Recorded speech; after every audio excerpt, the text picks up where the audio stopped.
Hello, I am Brett Reef, and this is my session 3 presentation. I want to start off by first asking you a few questions, which you don't have to answer. But have you ever been abused, neglected, felt like you had low self-esteem, low self-worth? Maybe you were alone, or maybe you felt emptiness. Now I want you to take a second and think back to how those feelings made you feel. What was going through your mind? What would you have done to feel love, to feel acceptance, to feel wanted? And the reason I asked that question and I want you to think about it is because you're not alone. But unfortunately, there's a lot of children out there and young youth who end up getting caught into something that is life or death. And it stems from those same feelings that you had. Unfortunately, they were lured into what is called the game. Now, to most people, it's just human trafficking. And here in America, we have an issue. Globally, it's much broader, much larger. But the fact is that here in America, it is growing. And it's from these children that are being lured in by these predators, whether it's family, friends, strangers off the street, people that pretend to love them, pretend to give them what they want or what they believe they need. And then they're trapped into what is called the game, which is anything but a game for them. Most runaways, people in the foster care system, are more susceptible to being lured into this situation. They come from broken homes. They don't know what real love is. They don't know what real relationships are. And they fall for the false promises that are given to them. People who come from abuse, neglect, have low self-esteem, suffer from depression. They're easily vulnerable to what is being offered to them by these traffickers.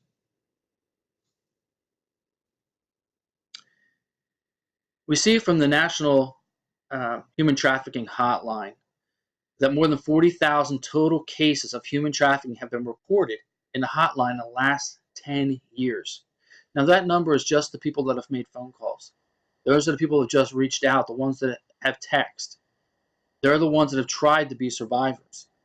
But the truth is that most never have an opportunity to even make that phone call because they are trapped in a situation where coercion, brute force, dominance,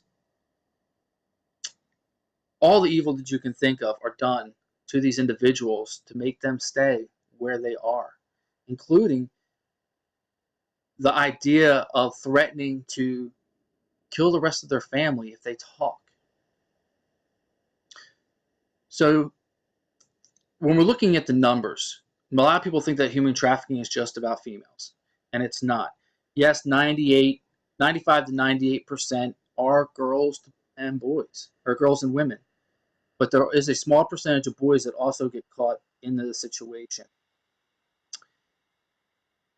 They are forced into labor and they are forced into sex, whether it's prostitution of some kind, whether it's in brothels, whether it's out of apartments, whether it's out of the backseat of cars.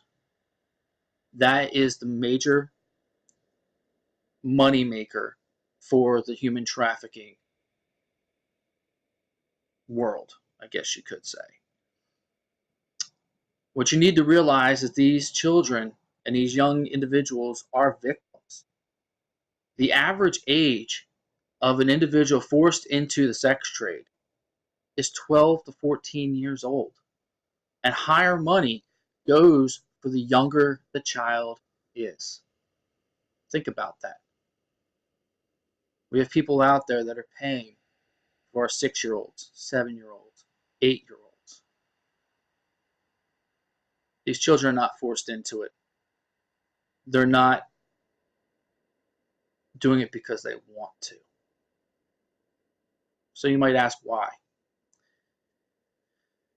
Well, one of the survivors made the decision to talk to the human trafficking hotline. Her name was Laura. And she said the last time she saw him, meaning her pimp, trafficker, he was just beating me until he was absolutely tired. I was covered in bruises. My face was completely disfigured, and it's causing me issues with my back to this day because of the way he was beating me and torturing me. That's just one story of somebody who got out. The image you see here is real life. They're tied, they're bound, they're beaten to within inches of their lives. They're drugged, they're starved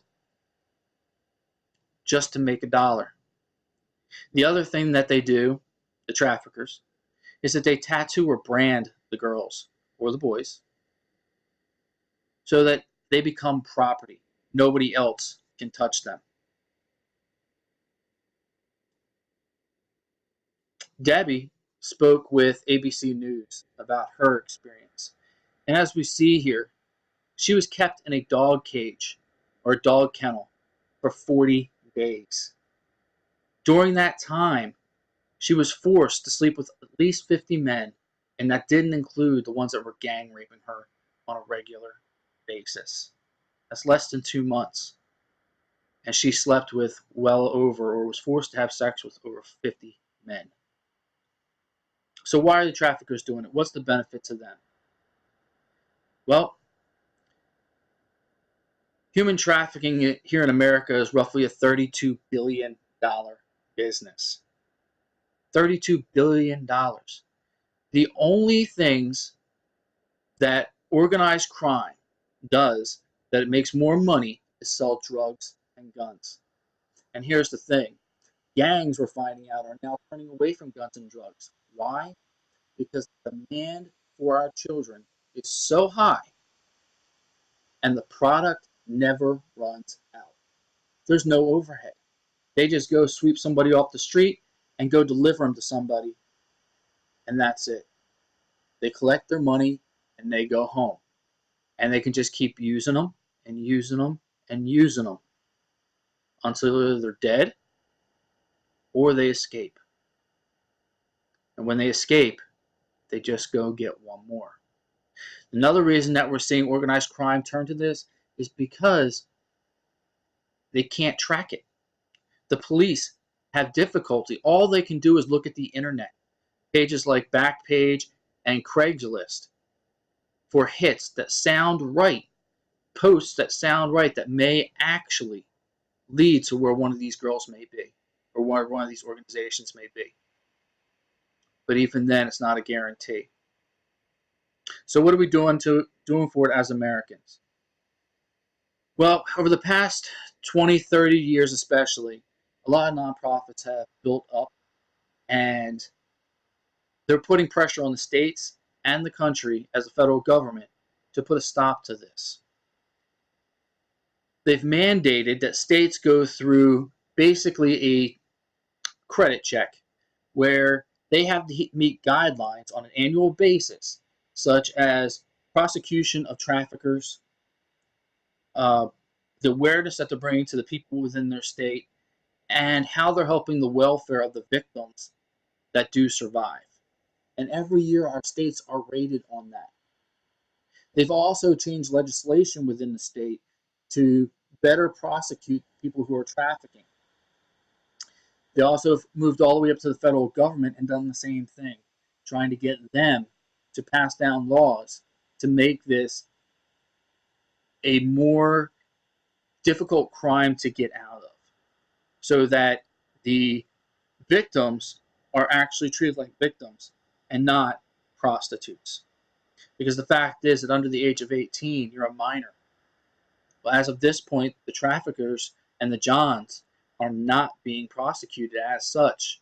Instead, the girls are being prosecuted for being prostitutes. Now, we see here also from the human trafficking website that in 2016, the Department of Justice convicted a total of 439 human traffickers, up from 297 in 2015 and 184 in 2014. We do see that the laws are starting to change and that people are starting to be prosecuted properly. And the same goes worldwide on the global basis. And again, we have to look at this not just from our aspect, but the global basis, because a lot of the people are not just our brothers and sisters who are being taken. They're being brought into this country from outside. So that sums up my presentation on the game or human trafficking. Our children who are in need, who've come from abuse and neglect, and suffer from depression and low self-worth, are being lured into a situation that they can't get out of. And these people that are that are being predators and going after them are making over $32 billion a year on our children, whether it be through sex or whether it be through labor. Luckily, the states and the federal government are starting to do something about it. But all we can do is continue to build awareness and tell everybody about the situation that's going on. So thank you for your time.